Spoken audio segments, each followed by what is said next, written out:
Welcome back, everyone, to NeuroAlchemy. This is the space where science meets soul, where healing becomes a multi-dimensional journey, where we explore the nervous system, intuition, embodiment, and the deeper inner landscapes that shape who we are becoming. I'm your host, Dr. Sarah Young. And here we define every term as if you're hearing it for the very first time, because clarity creates safety, and safety opens the door to more healing opportunities. Before we begin today's conversation, I want to offer a gentle content note. We will be exploring emotionally complex themes, including narcissistic abuse, trauma, nervous system dysregulation, and intuitive awakening.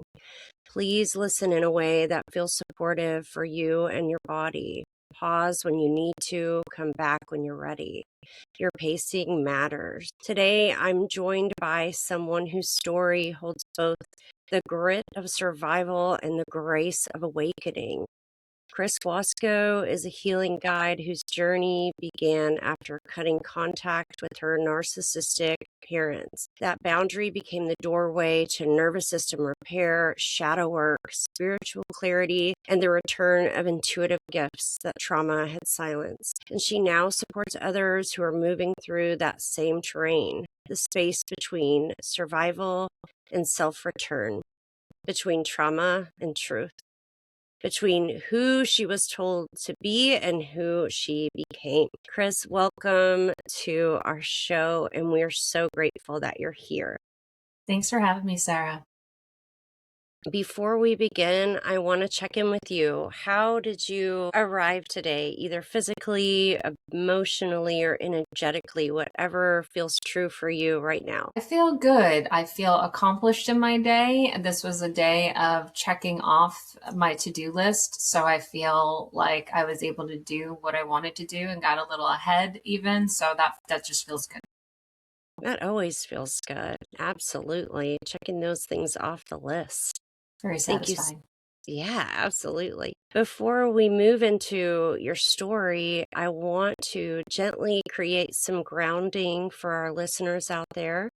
There are words that we'll use today that carry a lot of emotional as well as spiritual meaning. Words like narcissistic abuse, trauma, intuition, and awakening. Some people may not know exactly what they mean in lived experience. Would you be open to defining narcissistic abuse and what that means to you in your language? Yes, absolutely. I really like to explain the fact that narcissism is more of a spectrum, because when we define it, it is very much defining the overt narcissist, the grandiose type of narcissist. But narcissism being a spectrum, you can be covert, you can be overt, you can be sociopathic. So recognizing that it is a spectrum, I believe, is an important part of educating ourselves of that journey, especially when we've been in these kinds of relationships. Can you distinguish those terms for us that you just briefly went over for the narcissistic versus sociopath? Of course. So basically, your covert narcissist is, like I said, on the spectrum. They would probably be more on the lower level because of the fact that you don't normally encounter aspects of safety issues with a covert narcissist. You can, but an overt narcissist, that is where you can have more of the volatile, violent behaviors. And that's when we're getting to the point of being more sociopathic, where there's just such a strong disconnect of not having any element of empathy. And that is where those relationships can be very toxic and very harmful. I think narcissism as a spectrum is very toxic, but I also believe that it's kind of been overdiagnosed because it's become very trendy to call somebody a narcissist. But I think what it's important to recognize that we all have the ability to have narcissistic elements, have narcissism within us. It's just a matter of, are we able to be self-reflective in order to heal, to get past that? A true narcissist, someone that would be diagnosed as such as having narcissistic personality disorder is somebody that does not have the ability to self-reflect.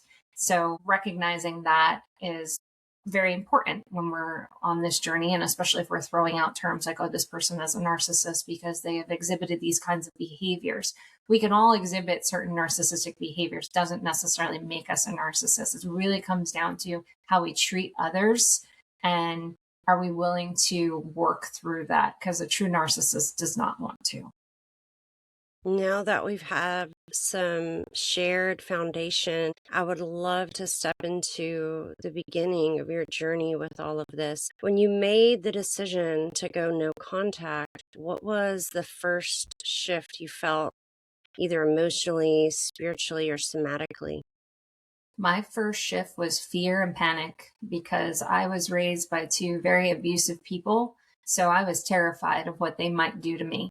And I was a grown woman. I mean, I was in my 30s, uh, living my life, but I was starting to recognize how the abuse that I had dealt with growing up was now starting to touch my family. My father had hit one of my children, and that wasn't even the event that led for me to no contact. I actually, when that had happened, and I'll just say we lived through that experience, I did choose to forgive him and try and still have a relationship. And it was another 8 years. And then he threatened to hit my husband. And that was I'm not doing this anymore. I'm done. And so it was very dramatic for me because I was just like, that's it. I'm done. You're not going to ever see me again. And I walked out and I cried very hard. We were at their home, so I cried all the way to the airport. I was just not in a good place. And when I got home, I felt anxiety for the first time in my life because, like I said, I was just terrified. I felt like my mother was really going to try to do something to get my kids away from me because she's very vindictive. And I've watched her when other family members had cut them off.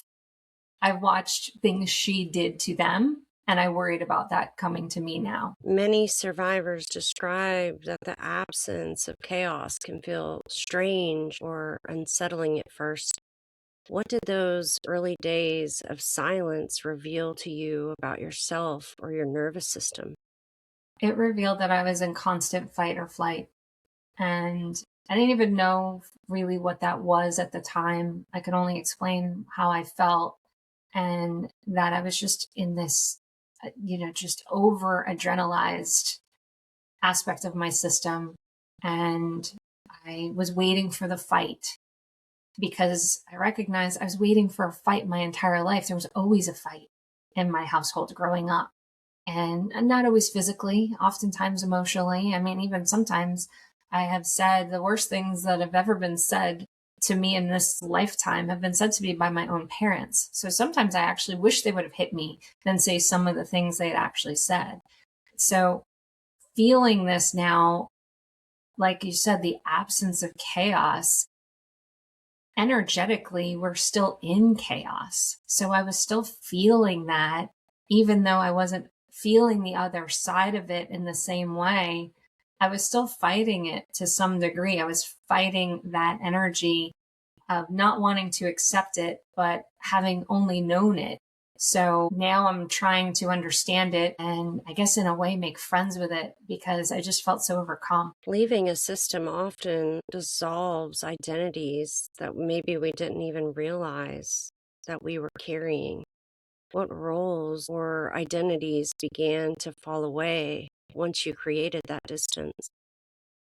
At first, I very much embodied the title of being the black sheep of the family, but over time, I was able to look at that as empowering because I'm proud of that.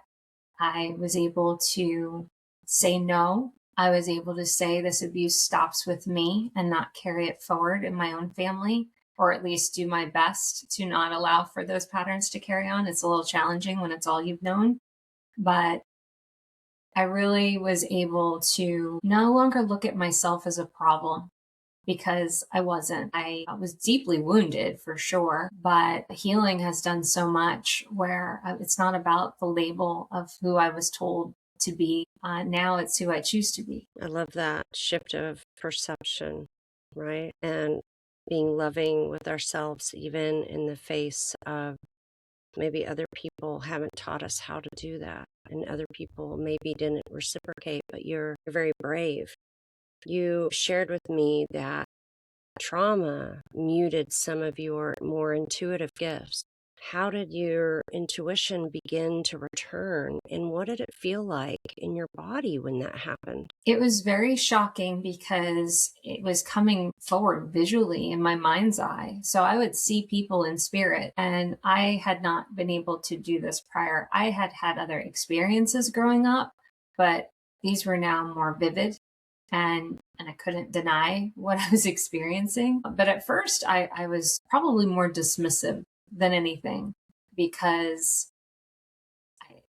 I just couldn't believe it was happening. So at first, I just told myself it was a one off or I was making it up in my own head. But as it kept happening, I couldn't chalk that up to a one off anymore. And if it was happening around people I was already comfortable with, I would ask, like, hey, I see this person behind you. And I would describe what they looked like. And they'd be like, oh, that's my grandfather. So it was very fascinating for me. And in the beginning, very exciting because I realized, wow, I can do this, but what is this? Because, I didn't know much about being psychic or being a medium. And I certainly didn't know how to communicate with them. So I had to learn that. But in the beginning, it was definitely enthusiasm. I was feeling this aspect of a rebirth of who I was becoming. I recognize, especially in hindsight, how I was shedding so many of the layers of trauma. So it allowed me to be more of my authentic self. And my authentic self is highly intuitive and can see people in spirit. And now I got to discover who this version of me is and was. And it's still an exploratory process, but it's really fun. Yeah, it reminds me of the phoenix rising, you owning yourself and the multidimensional aspects of who you are. And in some ways, it sounds like all of this, in a way, could be a gift because it allowed you to create space for yourself and open new awareness and new possibility. The body often speaks before the mind catches up. What somatic cues told you that you were moving towards safety? That one took a while feeling safe. So I would say because of everything that started coming on board intuitively, I recognized how powerful my solar plexus chakra is and how it's been a very pivotal part of my journey.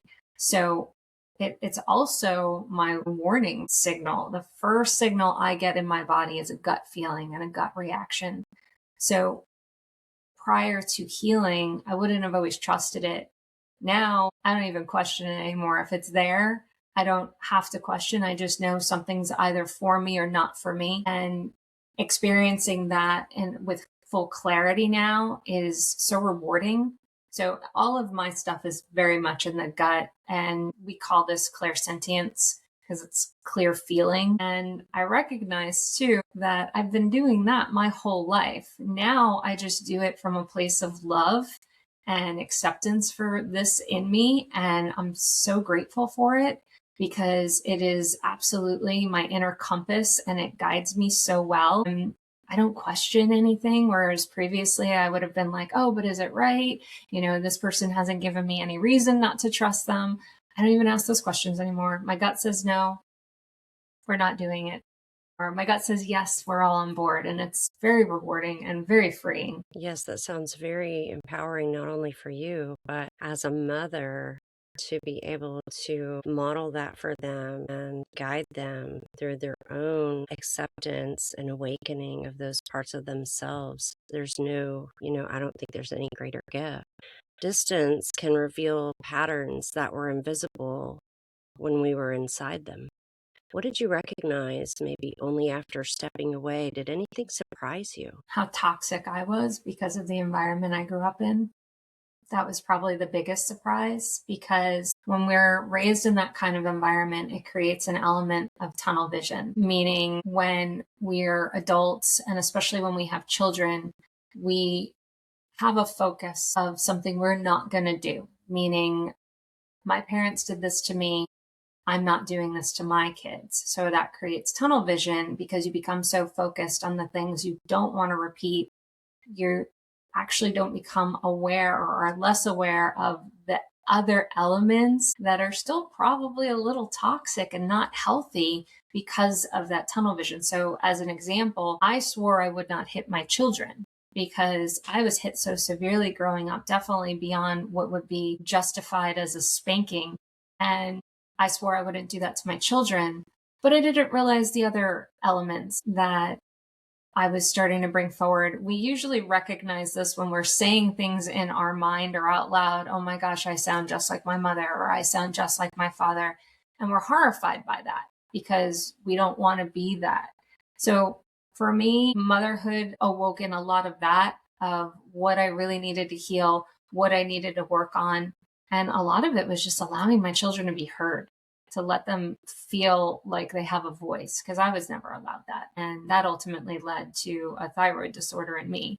But that was meant to be part of my journey and my healing. But if anything, I'm very grateful that I learned to give my children a voice and to also be willing to apologize and recognize when I'm wrong. Yeah, I want to speak from my own heart for a moment as a mother myself.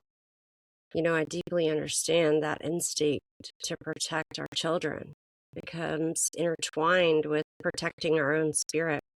I've lived my own versions of these moments. When you speak about the boundary you set for your children, I feel that in my bones. How did that decision become a spiritual turning point for you as well? I am so grateful for that decision. My only regret is not doing it sooner, because I feel it not only helped me heal, but I feel it protected my children in a way I didn't realize that they needed protection. And I mean, in some ways I did. There was the physical aspect that I was protecting them from, but I didn't recognize as much of the emotional aspects. So, on a spiritual level, I recognize how much my children are allowed to be who they are and don't have to listen to the judgment that my parents would 100% bring in a very harsh way. And it allows them to grow into the adults they're meant to be, not the one I might be trying to mold because I feel it's best for them. So I do appreciate that on so many levels, human level, of course. But yeah, spiritually, I feel like my kids are very connected to who they are as people. And I love it for them. They have so much peace in their life. I certainly envy that, but I'm glad I'm responsible for it. That's such a freedom. And it must really, you must feel very integrated with being able to give them, things you never had. It almost gives you another opportunity to re experience your life in a way. Your healing journey reaches beyond your own story. What generational patterns did you begin to see, and how has your healing begun to shift those cycles? Recognizing the generational patterns on both sides of my family was very eye opening and sad. I think that was probably the harder part, because I had to look at grandparents who I really loved in a different way, more objectively, less emotionally, and recognize how poorly my father was treated growing up, how poorly my mother was treated growing up. And it was part of the cycle, and they became part of that cycle as I did. And really seeing that narcissism is a generational pattern, but it always stems from trauma. And that trauma becomes reinforced through each generation when they don't work to heal. And a lot of times they don't know they have something to heal from, or don't think they need to. I mean, my parents are boomers, so therapy was never really advocated for. It's actually looked at down upon for a lot of people in that generation, and certainly my parents, who I think would absolutely have benefited from it, to have healed from aspects for themselves. But that's okay. It's meant to be my journey, and I accept that. And they're meant to live theirs as they need to. But recognizing how this has gone on for so many generations was huge. And I think at one point I felt it was unfair. Why me? Why do I have to be the one? Why couldn't somebody else do it? Because it's hard. It's really hard to break a cycle.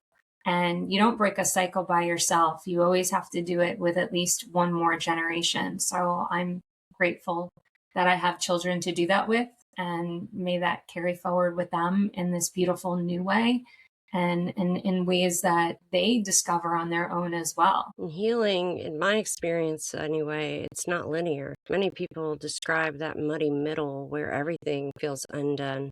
What did shadow work look like for you during that season? What were you meeting within yourself? Shadow work was ugly. I'm a strong advocate for shadow work, and yet I despise it because I feel when shadow work happens, we don't do it in a way where we just wake up and we decide, I think this is a good opportunity for shadow work. We are thrown face in the dirt where we're suffocating in it, and we say, all right, I have to do this. That's just really hard and frustrating because when it happens, I think every single time it surprises us and yet it doesn't at the same time. So for me, shadow work was ugly. It's ugly crying, it's anger, it's frustration, it's looking at these sides of me and trying to forgive these versions of me that didn't know better. And now that I know better, I try and do better. But then things can still come up that surprise us. But shadow work, I think, is so important. But man, when it comes, ooh, every time that happens, I'm like, I thought we were done with this. There's always more, isn't there? Always. There's always more layers. Certain emotional layers rise only when the nervous system feels safe enough to feel them. What was one emotional layer that was hardest for you to face, and how did you move through it? Fear was probably a hard one for me because I didn't recognize elements that were scaring me and stopping me. Because I feel, or at least felt prior to, that I'm a pretty strong person and I had already been through so much. So to have had other lingering fears were surprising, but the fears are more subtle when you do a lot of healing. So the louder fears I feel are a little easier to face, but the more subtle, quieter fears like fear of being let down, fear of betrayal, fear of being alone and feeling alone, those are quieter for me. I had more of the outburst types of fear of being hurt physically, emotionally. Those were more in my face. So that was a little easier for me to unpack. But fear of betrayal and people letting me down was a subtle one for me because I didn't realize how much in life I never relied on people because I was so used to them letting me down. The people that were supposed to love me the most in life treated me like they loved me the least. And so that feeling of betrayal and that people don't have my back and support me is one of the bigger ones for me, and probably one I'll still work on for quite some time because, there's that aspect of you want to always be able to let people in, but it's hard to let people in when you've had these aspects of trust challenged over a lifetime. I'm definitely doing a lot better with that than I was. And I'm so blessed now to have such wonderful people in my life that are very loving and supportive. So I feel like a lot of my healing called that in. So I'm no longer energetically attracting the same type of toxicity in friendships, in relationships. And I'm doing my best to nourish that. And I'm definitely still like in that. And I hope to continue with it because it's been very healing to just not worry as much like, is this person going to let me down? And that's a really good feeling. But that was a big one for me. Yeah, I like to think of it, at least in my own life, kind of like we let out, like our spirits let out a light, and the people that are in alignment or in resonant with that, they'll meet that light. Those people will naturally gravitate to us in our world wherever we are, right? So sometimes I say I try to surround myself with people that only lift me higher. but there's another side to that too. I also want to always be the person that lifts the people up around me that need a hand, right? And it sounds like you and I are kindred spirits, because what I'm hearing you say is very similar. Clarity often arrives in the middle of the mess rather than at the beginning. When did spiritual clarity first arrive for you? Was it sudden, or was it a more gradual process? For me, it was more gradual because I had so many layers to shed. And as I was shedding these layers of trauma is when I would just really slowly onboard a lot of my spiritual gifts and aspects. That process was really exciting in the beginning, and in some ways probably a little confusing because I didn't have anyone in my life that really understood what was going on. And it was an exploratory process, but it's been a fun one, and it only continues to get more fun and exciting. So I appreciate that. Many survivors disconnect from their bodies for years. How did you begin to come back into your body? And were there sensations or practices that helped you to reconnect? Well, as I said earlier, I had a thyroid condition. So it was a Hashimoto's thyroiditis. And I believe that having happened, it was my initial disconnect from my body. And it related to my throat chakra being completely disrupted and not being allowed to have a voice growing up. And the more I started to heal, there was absolutely a direct correlation with cutting off my parents and healing at that time. Because the more distance I had from them, the better my body started to feel. And it's because I recognized that I was feeling safer. And I felt like people that had hurt me for so long couldn't anymore. And it allowed my body to relax and calm and heal. You know, for many, many years, I used to feel like I had like a lump in my throat because my thyroid was inflamed. And eventually I just wasn't feeling that inflammation anymore. And my throat felt lighter and clearer. So I felt the physical symptoms just disappearing, but that lightness was amazing. Then I had other things heal I didn't even recognize as an issue. I just had accepted it as part of growing and aging, but healing things I didn't even realize were an issue were also huge for me. And I'm very grateful. And it's allowed me to be very in touch with my body physically and energetically. And it's a process of connecting on so many levels. And I'm just grateful that I'm at that place. And it's very empowering because I knew I could heal. I just didn't know how yet. But having that faith that I can do this was a huge part in that beginning process. Trauma writes a story in our nervous system, but healing writes a new one. What narrative did you rewrite in order to move toward wholeness?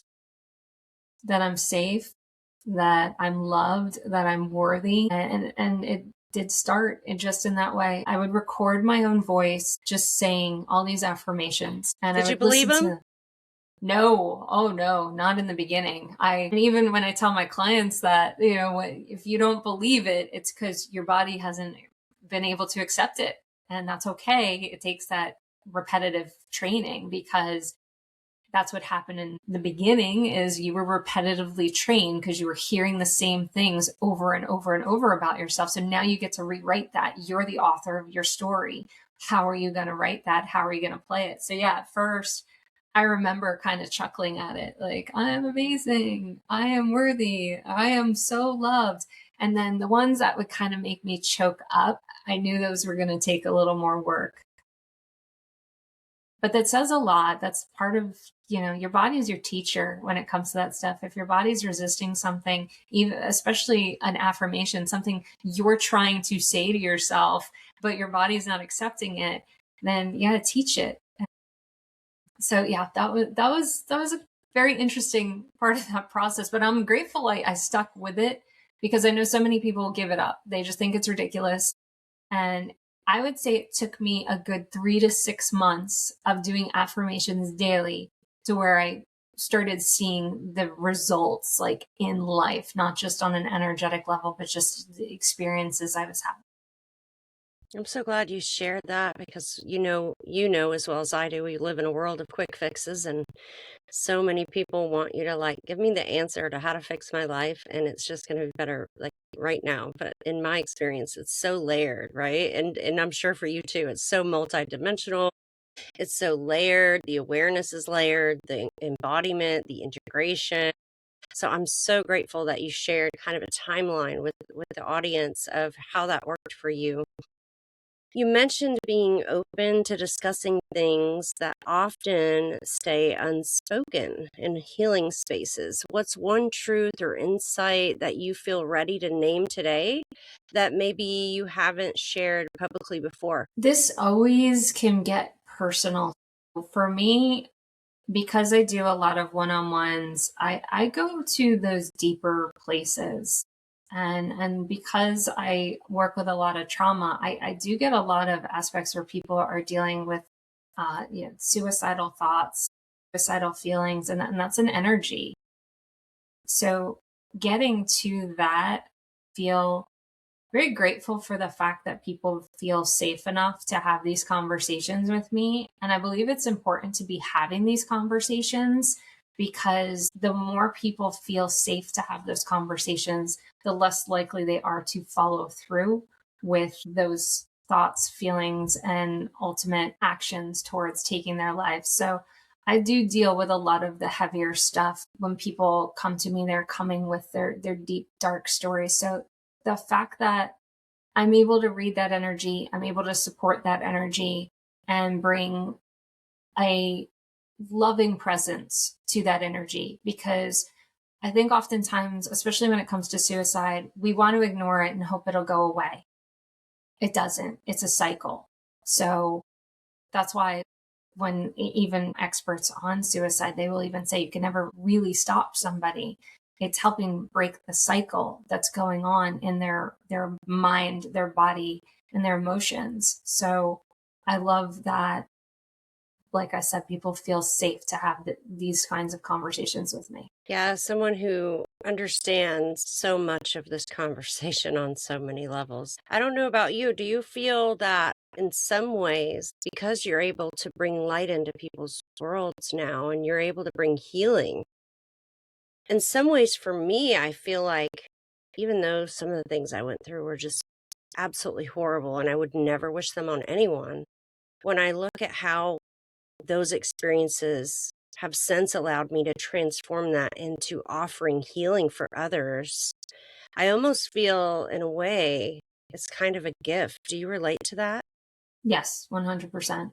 I, like you, I would not wish my upbringing on anybody, but the fact that it has allowed me to be who I am today, especially when it comes to helping others, I'm very grateful for that because, like I said, people come to me with the dark, dark stuff, and you can only understand that darkness if you've lived it. And I think it's really important that people feel safe to have these kind of discussions. And if I feel honored to be one of those people they feel like they can go to.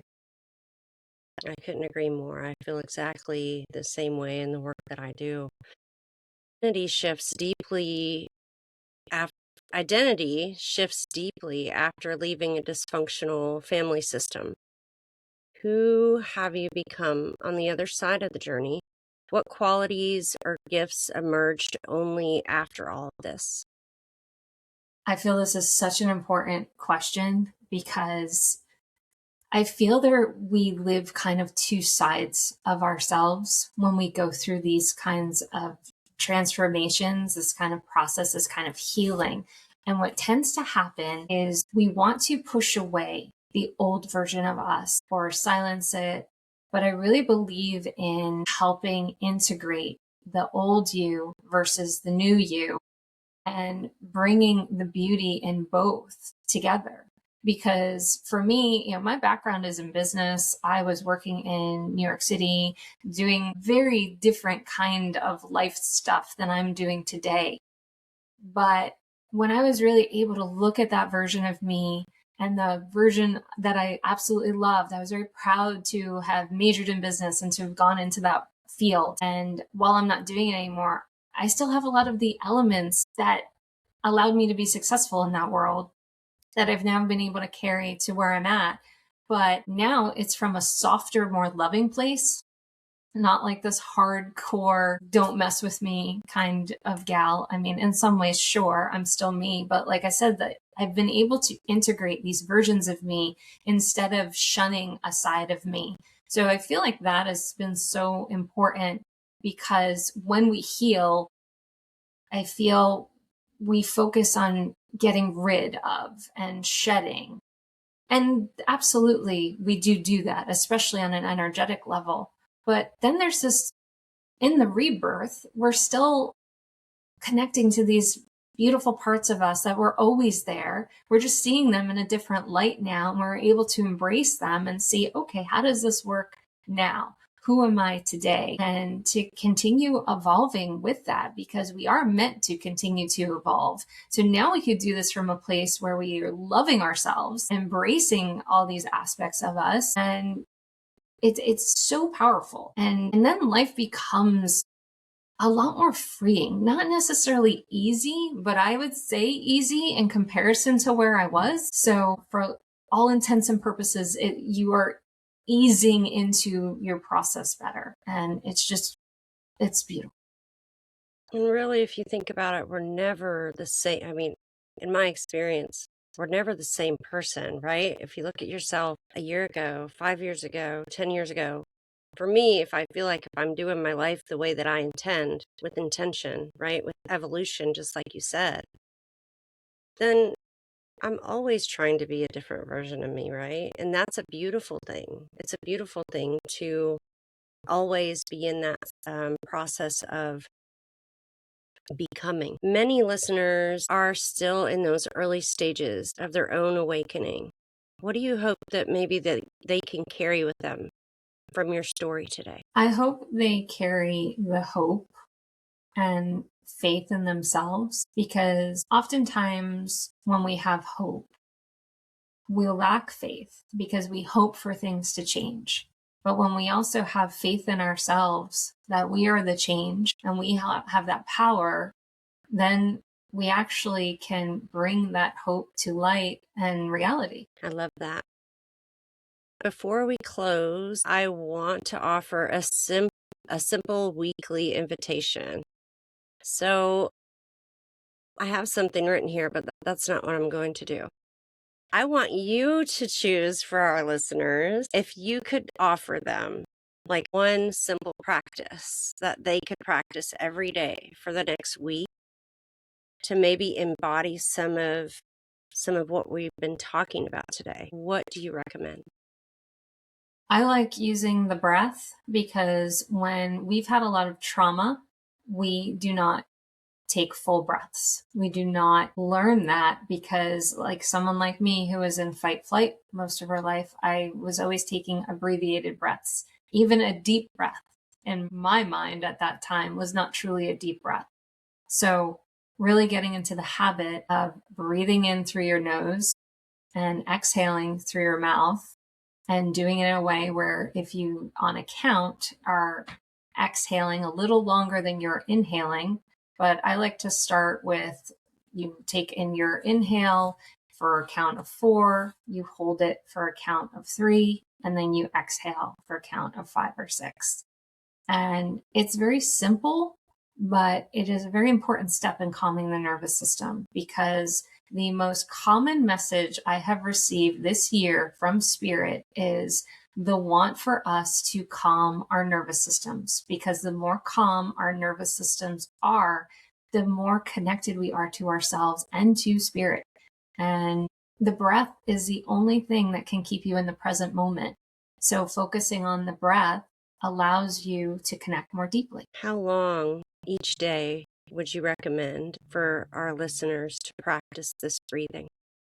If you could do it at least 5 to 10 minutes, that's really all you need. Some people like to do it once. Some people will do it twice, usually in the morning and then the evening. And I always recommend it if you are in some acute form of a trigger, that something has activated you and you're feeling that your body is in some hyper mode. Breathing is very important. It doesn't have to necessarily be focused on a count, but breathing where you are at least focusing on filling your lungs is very important. Yeah. So there's neurological, benefits to the type of breathing that Chris is describing. When you extend your exhalation longer than that inhalation, you're activating the part of your nervous system it's called the parasympathetic. It's the rest and digest mode, as opposed to the other type we were describing, where we're breathing shallow or quick or not at all, right? In the fight or flight. So there is real science behind what Chris is sharing with us. And I just challenge all of you out there over the next week. I want you to try to incorporate that maybe for 5 or 10 minutes and just see how it goes. No expectation. Okay. It's just an invitation. Chris, thank you so much for sharing your depth, your clarity, and your presence. And thank you to everyone out there listening, joining us for another episode of NeuroAlchemy. This is the space where the nervous system, intuition, and the spirit of healing come together. Take gentle care of your mind, your body, and your inner world. Until next time, everyone.